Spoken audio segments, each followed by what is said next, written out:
Alright guys, I'm gonna say it. I think Thunderlord may actually finally be meta. I want you to just take a look at this clip right here. In this first clip, I don't even get a Thunder Crash off, and you can just see how much damage I did, but I will show a second clip after this where I do get a Thunder Crash off. But this build with the new Titan aspect is actually disgusting. It's allowing for combinations you didn't think that could normally work, and with some buffs, you have Thunderlord actually pumping out some damage. This is solo the damage you are seeing, and it honestly shocked me with just how much it was shredding and how easy it was to use. But not only is this build going to be very solid for damage, it's also going to be very strong for ad clear as well and your survivability. With some buffs that came with the most recent episode, Amplified is actually very strong now, and on Titan, you're going to have a very easy way to constantly heal yourself. All of these are of course going to synergize together and make one big build, and that is what you're seeing on the screen. Straight up, this is probably going to be one of the best Titan builds that you can run this season, and even if you don't want to run something like Thunderlord, you can even run Queensbreaker Bow, and this build will work the exact same way. I just showed off Thunderlord because obviously it's somewhat of a meme, but it legitimately is pretty good now. But I'm going to explain how everything works in this video, so if you enjoy and learn anything new, consider doing all the normal YouTube stuff. It really does go a long way in helping the channel out, and I truly appreciate it. Also, if you'd like to join our community Discord, all links will be down below. If you want someone to run the new dungeon with or play any content in the game, or even just to come hang out, definitely be sure to join it. One of my goals for 2025 was to make the server more active, and we would love to have you. But without further ado, let's jump into one of the most effective and easiest Titan builds that you can play right now. All right, first things first, let's take a look at our exotic, and that is the Cuirass of the Falling Star. Now, if you want to run a different exotic with this build, you could, but this build is going to be focused on doing as much damage as possible just with ease of use, and Cuirass is just the obvious choice for that. But this has the exotic perk Glorious Charge. Greatly increases your Thunder Crash damage and grants you damage resistance after impact. Melee final blows while amplified grants you super energy. So this exotic is very simple. You're getting 55% more Thunder Crash damage, and once you land, you get 50% damage reduction for 5 seconds so you can get out of the fight. On top of that, every single melee kill you get now while you are amplified, which you will be amplified permanently, it's going to grant you additional super energy. Now, it's not like a huge amount, but it does add up over time, and since you are going to be going for melee kills a lot with this build, it is just a great passive benefit to have. There really isn't a lot more to say about this exotic other than the fact that it's just going to giga buff your Thunder Crash, and it's a ton of fun to use. Now, next up, we need to jump into the subclass so we can actually explain how these new systems are going to work and how it pairs really well with everything in the build. So first off, we're going to have our brand new aspect called Storm's Keep. Cast your class ability to grant a moderate amount of bolt charge stacks to you and nearby allies. While behind your barricade, you and allies gain stacks of bolt charge over time, and your weapons can discharge max stacks of bolt charge. So I'll try to explain bolt charge real quick. Essentially, you can use anything that will provide a bolt charge stack, and once you get one bolt charge, doing weapon damage will actually raise the bolt charge stacks up, but there are multiple different ways that you can actually get bolt charge stacks. Between Warlock, Titan, and Hunter, there's a plethora of different ways. There's fragments that can help out. Just know that Storm's Keep and also some artifact perks are what's going to allow you to get your initial bolt charge stack. So when you pop your class ability, it's going to grant you full bolt charge stacks, and standing behind it will just gradually fill this up. And then when you're at 10 with this aspect equipped, you can actually discharge that bolt charge with a weapon. Typically, you would have to use any ability to discharge the 10 stacks of bolt charge, but again, only with this aspect, you can actually use your weapon to do it if you are behind the barricade.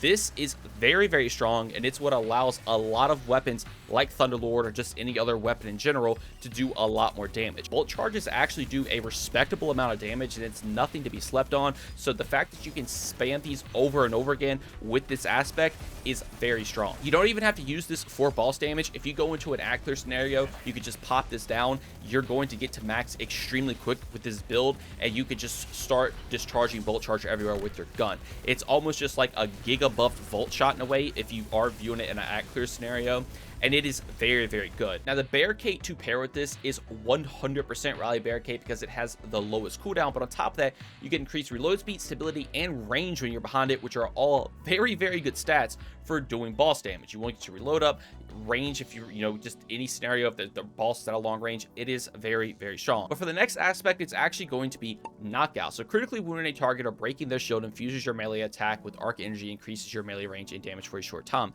Defeating targets with melee attacks makes you amplified and restores a portion of your health. Defeating more powerful combatants increase the amount of health restored. So I think we all are aware of how strong Knockout is, especially if you've been playing on Prismatic Titan. It's going to work the exact same way over here. Any melee kill you get is going to make you amplified, so that's how you're going to be permanently amplified, and you're going to restore health. Having that increased damage and range is also very nice because you can get Knockout proc, just go in for a melee and you're for sure going to get the one-shot kill even in higher tier content. It's a very fun thing to play around, and your knockout itself can also proc ability based mods, which is something we'll get into later once we get into armor mods. But just know, basically, if you get an enemy weak, your melee is going to do more damage, but the main benefit is that you're always going to be amplified and you're getting healing every time you get a melee kill. That's obviously going to pair really nice with Cuirass of the Falling Star with that increased damage, because you want to be getting melee kills to get that extra super energy. Now, for your melee, I would highly recommend Thunderclap, but low-key, anything works here. If you like Side Strike, take that. If you want to use the newly buffed Ballistic Slam, you can take that. I will say, I don't think it works as well with this build as some other builds that are starting to come out with the insurmountable Skull Fort helmet. But with Thunderclap, you can charge this up and you can pretty much guarantee a kill in any content. It's a ton of fun. You get it back very quick, because another thing that happens with Bolt Charge is that every single Bolt Charge stack you get, it also grants melee energy. So you can put your barricade down, you're getting the bolt charge stacks from the barricade, and while you're getting that increased damage from the bolt charge, you're also just passively filling your Thunderclap back up as well. So you can use your melee a ton with this build. And again, you have your base melee with knockout also doing a ton for you too. And then for the grenade, I just run flashbang. Honestly, you could take whatever grenade you like to. We're not really going to be using it too much for anything with this, and that's honestly the main reason I just run flashbang, because it can blind enemies, can stun unstoppable champions, and overall it's just a good utility grenade. We will get these a lot because of Onyx Traces, but just know we're not playing into like any grenade focused thing with this, so I would opt in just to take flashbang. Now for the fragments, first off, we're taking Spark of Resistance. While we're surrounded, it will reduce our incoming damage. This is nice because we're going to be surrounded all the time. Since this is kind of a melee build, you want to run close range weapons. This is just a great benefit to have for your survivability. Now next up is going to be Spark of Ion. So defeating a jolted target or defeating a target with Bolt Charge will create an Onyx Trace. So we're going to be defeating jolt targets all the time because we're going to be using Volt Shot in our weapon. We'll talk about that a little bit more later. But now, also, if we defeat a target with Bolt Charge, which we could do with our Aspect, we will also create an Onyx Trace. These Onyx Traces are good for getting your ability energy back, but it's going to pair really well with our next fragment and a Spark of Discharge. So Arc Weapon Finalists have a chance to create an Onyx Trace, but on top of that, collecting an Onyx Trace grants you a Bolt Charge stack. So this is now just going to let you make more Onyx Traces. So both of these are making Onyx Traces, which is good. But now when you collect that Onyx Trace, you get a Bolt Charge. That is going to play into how you can get your initial bolt charge off. That's also going to play into just granting you more bolt charges with Storm's Keeps, also granting you bolt charge passively. You could just get it up extremely quick, and it is very, very good for this. And then the other one is going to be Spark of Frequency. So there's a lot going into this one, but melee hits increase your equipped weapons reload speed and stability for a short duration. But also, while amplified, the effects are increased and you gain increased stacks of bolt charge from all sources. So again, I know that was a lot, but just know while you're amplified, every bolt charge you're getting is now just getting double. So the one bolt charge stack you're getting from Onyx Trace is now just going to be 2. So any way you are getting bolt charge, it's just going to be increased. But the other fun benefit of this is, since this is heavily a melee build, you want to be meleeing a lot, you will actually see this reload speed and stability a ton with this build, getting knockouts, getting thunderclaps. So you kind of are taking advantage of both parts of this fragment, while also, again, passively just stacking your bolt charge up, while also having a ton of super damage, and then also refunding your super energy with all the melee kills that you are getting. Now, I actually want to jump into the artifact real quick, because there are 4 main ones that are going to help out with this. Mainly just one, but the other 3 are nice little benefits. But the main one being Dielectric. So defeating arc debuff targets grants bolt charge.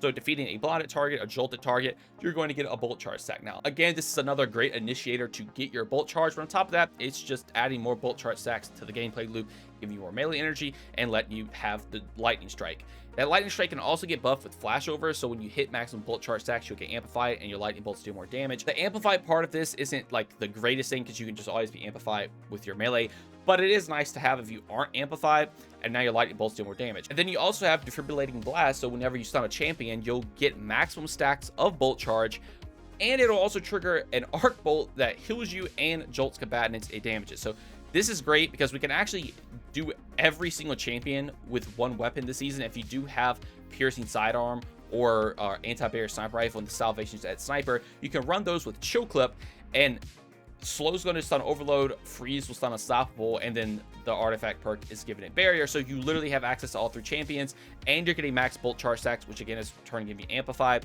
You're going to be able to discharge these with your class ability, and you're also causing the other lightning bolt with this artifact perk as well. It's very, very disgusting. Now, the other thing is overclock and load. So while you're amplified or have bolt charge, your arc weapons are going to gain increased handling and reload speed. So again, you're going to be reloading your arc weapons like crazy. But talking about arc weapons, you want to run something with Volt Shot. Volt Shot is extremely important. You could also run Jolty Feedback if you prefer that. I prefer Volt Shot if I'm being honest, but being able to constantly apply a arc debuff is very, very crucial. Thunderlord is very good with the buff it did get. So with this now, when you're constantly shooting a boss, as you see, when lightning strikes, you gain a sack of Bolt Charge. So the lightning strikes that are coming from Thunderlord are granting Bolt Charge. You're going to passively gain Bolt Charge from this, and if you pick up any Ionic Trace just from around the map, you're getting Bolt Charge. So you can constantly just keep discharging Bolt Charge over and over with Thunderlord. If you have the Catalyst specifically, every time you cause a lightning strike, it will partially reload the magazine from reserve. So you don't have infinite ammo, but you literally can just shoot all your reserves without having to reload. And again, that is a ton of extra damage that's coming from your Bolt Charge. But again, at the beginning, like I said, if you want to run something else, you totally can. I know Queensbreaker is going to be probably the meta at this point, and that will still work extremely well with this. Even Cloud Strike also has some Bolt Charge interactions. You can run with that as well, but I would highly recommend have some sort of arc debuff so you can proc all your fragments, proc all your artifact perks, and everything of the sort. It is just going to make it a whole lot better. But now for other artifact perks, you also do have things like Hold the Line if you are running Thunderlord, so you can actually gain increased load speed, stability, and heal just whenever you're surrounded by enemies with the machine gun. And also heavy ordnance regeneration is great because whenever you're just shooting the machine gun on the boss, I think it's actually going to give you ×2 resist. So you're going to be even tankier behind your barricade. You're going to be amplified, so that's giving you even more damage reduction. And you also, again, are just constantly stacking these Bolt Charge stacks and just doing a ton of damage. Now, for the stats and armor mods for this build, I would definitely go with 100 Resilience to get 30% damage reduction, but this also does increase your barricade cooldown. So again, you want to spam the barricades all the time in boss situations and ad clear situations. They are very, very good. Next up, I like to go with the 100 Strength since it is playing heavily into our melee. Your Thunderclap can do an insane amount of damage. Again, you are getting that super energy in return. And then I just opt in to take 60 Discipline because again, having the Flashbang is a nice little utility. It does blind enemies. It can help you out with survivability. On top of that, it can stun Unstoppables. Then your Jolt can stun Overload. But again, remember, if you do have a Chill Clip Sidearm or a Sniper, you can do everything with just that, so you don't really have to worry about champion mods at all. But now for the armor mods, this is what I'm running if you would like to copy it down, but as a further explanation, I am running a harmonic siphon, so rapid arc weapon final blows can make orbs. Since I have to run an arc weapon with this build, this is a no-brainer to take. I'm going to be constantly making orbs that will play into our armor charge and grant us extra super, but also granting us extra super is dynamo, so we can reduce our super cooldown. We use our class ability near targets. Since we can spam our class ability, we're going to get a ton of super off this. You want to spam your class ability a lot. You want to use it as an offensive tool. This is going to be very good. It's just providing more super to do more damage. Next up is hands-on, so gain bonus super energy on melee kills. This is very good, not only for Thunderclap, but if you do get a knockout proc, you will also get the bonus from this, but it is great to have just because you're going to be getting a ton of melee kills. And again, this just synergizes with the exotic so well because the exotic is also going to give you bonus super energy. And again, you can spam these thunder crashes. Next up for our arms, it's just an arc loader, so we can increase the reload speed of our arc weapons. This honestly isn't needed as much with all the other stuff that's going on with the build to gain increased reload speed, but I like to have it because it still does give a multiplier. But if you want to swap this out for anything else, you can even take something like heavy-handed, because again, heavy-handed will work with knockout to make an orb. That could be beneficial, but I just like having arc loader because I just love reloading weapons extremely quick. But next up is impact induction and focusing strike. So this is going to grant us grenade energy and class ability energy whenever we deal damage to the melee attack. Again, Thunderclap's going to do this, but also your knockout can do it whenever you have that proc. But they are very good for just getting your class ability back and grenade back. Next up for our chest piece, I always just go with resistant mods. Just swap these out for whatever content you're going into. Now for our boots, I do like to take triple arc weapon surge. Now if you want to take other things like recuperation for survivability, you totally can. But since this build is all about doing as much damage as possible, this is going to be just something that you have to run if you are trying to play into that. Your Thunder Crash is going to do a lot, your Bolt Charge is doing a lot, and now your weapon can just also do a lot more as well. But then to help out with that, we can also take Time Dilation, so our Decay and Armor Charge has a longer duration, so this just lets our Weapon Surge last longer. We can also take Powerful Attraction, so we can pick up all the orbs around us when we use our class ability.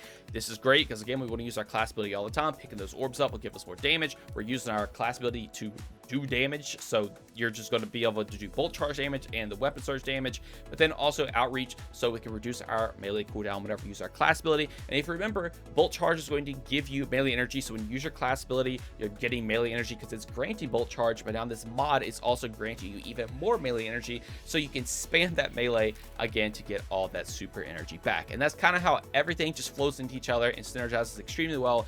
It's very, very easy to use, and as you've seen in the clips, it is very effective. But for the final part of the build, this is the transmog I'm running. I went for a very aggressive arc theme look. I have like the blades on the knees, but I took the giant blade on my arm because when you're like charging the thunderclap up, it's like you stab them with the spike. It looks pretty cool. I did take advantage of the ornaments for cuirass with the helmet and the chest piece, and it kind of went together just with a little like a clean arc look going on, I would say.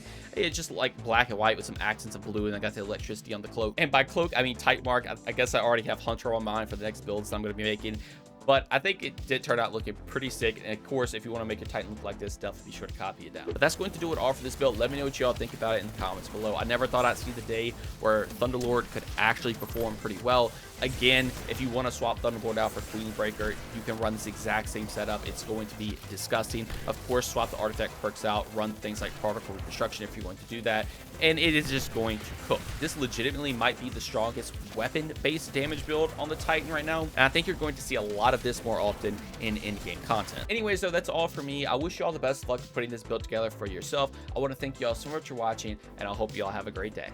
Peace.